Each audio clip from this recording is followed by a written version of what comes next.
Hi hello மக்களே, இன்றைக்கி என்ன பண்ண போகிறோம்னா பப்பாளி காயை வச்சு சூப்பரான ஒரு பப்பாளி பொரியல் எப்படி செய்ய போகிறோம் பார்க்க போகிறோம். யூஸ்வலாக பப்பாளி காயை வச்சு நம்ம டூட்டி ஃப்ரூட்டி செஞ்சு தான் பார்ப்பீங்க. பட் வந்துட்டு இது வந்துட்டு கொஞ்சம் ஸ்பைஸியாகவும் கொஞ்சம் தேங்காய்லாம் கூட போட்டு வேறு மாதிரியான ஒரு பொரியல் வந்துட்டு. ஸோ இது வந்துட்டு ரசத்தை கூட சாப்பிடும் போது சரி, சாதத்தை கூட ஒரு டச்சிங்ஸாக வச்சு சாப்பிடும்போது அவ்வளோ சூப்பராக இருக்கும். ஸோ இதுக்காக நான் என்ன பண்ணியிருக்கேன்னா, ஒரு முழு பப்பாளி எடுத்துகிட்டு இந்த மாதிரி கேரட்டை துருவுறோம்ல அந்த மாதிரி துருவி வச்சுருக்கேன். ஸோ இதை எப்படி செய்யணும் என்ன செய்யணுன்றதை பார்ப்போம். எப்பவும் போல் அடுப்பில் ஒரு கடாயை வச்சுட்டு ஃபஸ்ட்டு கடாய் நல்லா ஹீட் ஆனதுக்கப்புறம் ஒரு 50 ml கிட்ட ஆயில் விட்டுப்போம். நம்ம எடுத்துருக்க பப்பாளி காய் வந்துட்டு அரௌண்ட் 500 கிராம் கிட்ட இருக்கும். எப்போது 500 கிராம் கிட்ட தான் இருக்குமே தவிர அதோட கம்மியாக இருக்காது. ஸோ நீங்கள் அதை துருவிட்டும் யூஸ் பண்ணலாம், ஆர்எல்ஸ் நீங்கள் சாப் பண்ணி குட்டி குட்டியாக சாப் பண்ணி யூஸ் பண்ணிக்கலாம். ஸோ ஃபஸ்ட்டு இந்த ஆயில் வந்துட்டு நல்லா ஹீட் ஆகட்டும். ஸோ இது கூட என்ன பண்ண போகிறோம், ஃபஸ்ட்டு ஒரு 1/4 ஸ்பூன் அளவுக்கு கடுகு உளுத்தம் பருப்பை போட்டுப்போம். ஏன்னா கடுகு உளுத்தம் பருப்பு வந்துட்டு வெடிச்சிச்சு. ஸோ இது கூட என்ன பண்ண போகிறோம், ஒரு 100 கிராமுக்கு சின்ன வெங்காயம் யூஸ் பண்ணுறேன். ஸோ இந்த இடத்துல நீங்கள் பெரிய வெங்காயம் வேணுன்னா ஒரு மீடியம் சைஸ் பெரிய வெங்காயத்தை மட்டும் ஃபைனாக சாப் பண்ணி யூஸ் பண்ணுங்கள். ஸோ இந்த ஆனியனை லைட்டாக அந்த கண்ணாடி பதம் ஆகிற அளவுக்கு நல்லா இதை குக் பண்ணி எடுத்துப்போம். ஸோ யூஸ்வலாக பப்பாளி காயை வச்சு நீங்கள் டூட்டி ஃப்ரூட்டி செஞ்சு தான் பார்த்துருப்பீங்க. பட் இது வந்துட்டு கொஞ்சம் அந்த ஸ்பைஸியாகவும் இது வந்து சூப்பராக இருக்கும். நார்த் இந்தியனில் வந்துட்டு நிறையா பேர் எங்களோட வேலை பார்த்தாங்க. ஸோ அவங்க வந்துட்டு யூஸ்வலாக பப்பாளி காயை வச்சுட்டு அவனுக்கு டூட்டி ஃப்ரூட்டிலாம் செய்ய மாட்டானுங்க. இந்த மாதிரி பொரியல் செய்வானுங்க, இல்லை கிரேவி செய்வானுங்க, அவ்வளோ சூப்பராக இருக்கும். ஸோ இது நம்ம ஃபஸ்ட்டு இந்த ஆனியன் வந்துட்டு நல்லா இந்த கண்ணாடி பத அளவுக்கு நல்லா குக் ஆகட்டும்.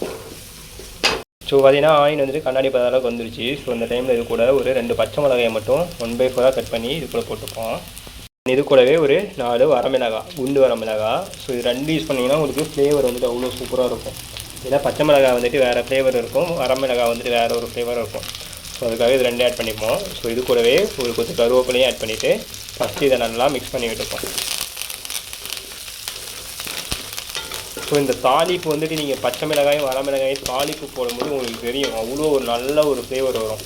நீங்கள் கண்டிப்பாக டெஸ்ட் பண்ணி பாருங்கள். நீங்கள் நம்மளேனா கூட அந்த பச்சை மிளகாயும் வரமிளகாயும் தாளிப்புக்கு யூஸ் பண்ணும்போது அவ்வளோ நல்லாயிருக்கும். அது பொரியலில் வந்துட்டு சூப்பராக இருக்கும். அப்படியே நல்லா அதை மிக்ஸ் பண்ணிவிடுவோம்.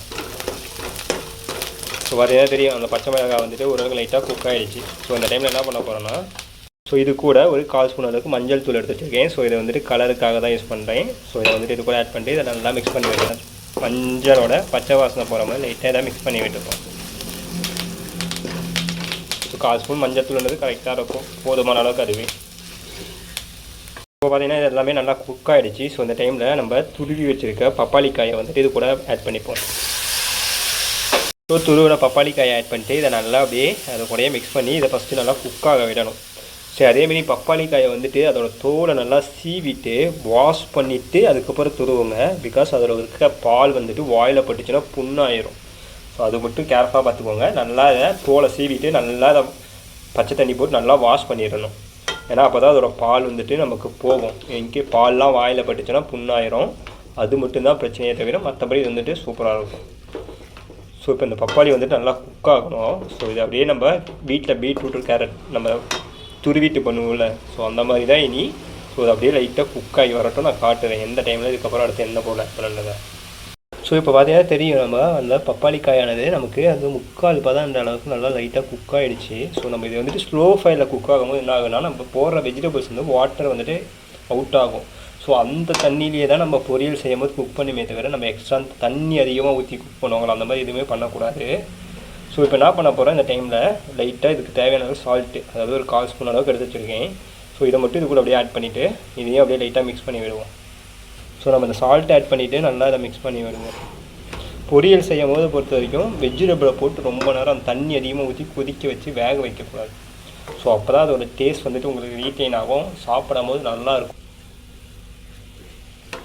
ஸோ ஆனது ஒரு 5 to 6 மினிட்ஸ் நல்லா குக் பண்ணினாலே இதோட வெஜிடபிள்ஸ் வந்துட்டு நல்லா குக் ஆகிடும்.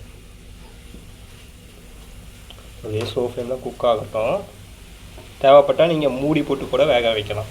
ஸோ அது வந்து ஸ்டீம்லேருந்தும் உங்களுக்கு தண்ணியும் வந்தாகி அவுட் ஆகி அதுலேயுமே குக் ஆகும்.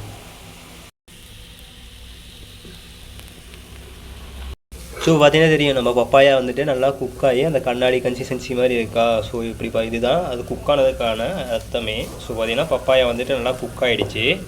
ஸோ இது கூடவே பார்த்தீங்கன்னா 1/2 மூடி தேங்காய் வந்துட்டு நல்லா துருவி வச்சுருக்கேன். ஸோ இதையும் வந்துட்டு இது கூட ஆட் பண்ணிட்டு நல்லா இதை மிக்ஸ் பண்ணி விட்டுருவோம். பப்பாயா கூட ஒன்றோட ஒன்று நல்லா பிளெண்ட் ஆகிற மாதிரி நல்லா இதை மிக்ஸ் பண்ணி விடணும். ஸோ நல்லா தேங்காவை போட்டு நல்லா ஒரு 5 to 6 மினிட்ஸ் நல்லா இதை அப்படியே மிக்ஸ் பண்ணி விட்டுட்டு அதுக்கப்புறம் என்ன பண்ணணும், லைட்டாக மேலே இருந்தால் தேங்காய் எண்ணெய் மட்டும் லைட்டாக மேலே ட்ரிஸ்ஸில் பண்ணி விட்டுட்டு அடுப்பு ஆஃப் பண்ணிக்க வேண்டியதான். ஸோ பார்த்தீங்கன்னா தெரியும் நல்லா மிக்ஸ் ஆகிடுச்சு. நான் சொன்ன மாதிரி ஒரு 4 to 5 மினிட்ஸ் நல்லா மிக்ஸ் பண்ணியாச்சு. ஸோ இந்த மாதிரி நான் கடைசியாக சொன்ன மாதிரி இப்போ நான் லாஸ்ட்டாக சொன்ன மாதிரி இது கூட கொஞ்சமாக ஆயில் மட்டும் அப்படியே விட்டுட்டு லைட்டாக அதை மிக்ஸ் பண்ணி நீ அடுப்பு ஆஃப் பண்ணி சர்வ் பண்ண வேண்டியதான். இது வந்துட்டு சூடான சாதத்தை கூடயும் ரசம் வைக்கும்போது இதை நம்ம கடிச்சிக்க சாப்பிட்டோம்னா அவ்வளோ சூப்பராக இருக்கும். ஸோ கண்டிப்பாக ட்ரை பண்ணி பாருங்கள். ஸோ அவ்வளோதான் மக்கள், இப்போ பார்த்தீங்கன்னா நம்மளோட சூப்பரான பப்பாளிக்காய் பொரியல் வந்து ரெடி ஆயிடுச்சு. ஸோ கண்டிப்பாக ட்ரை பண்ணி பாருங்கள், இது புதுவிதமான ரெசிபியாக இருக்கும். ஸோ ரெசிபி பிடிச்சிங்கன்னா மறக்காமல் லைக் பண்ணுங்கள், ஷேர் பண்ணுங்கள், கமெண்ட் பண்ணுங்கள். அதேமாரி புதுசாக சேனலுக்காக வந்தால் மறக்காமல் சப்ஸ்கிரைப் பண்ணுங்கள். தேங்க்யூ ஸோ மச் ஃபார் வாட்சிங் மை வீடியோஸ்.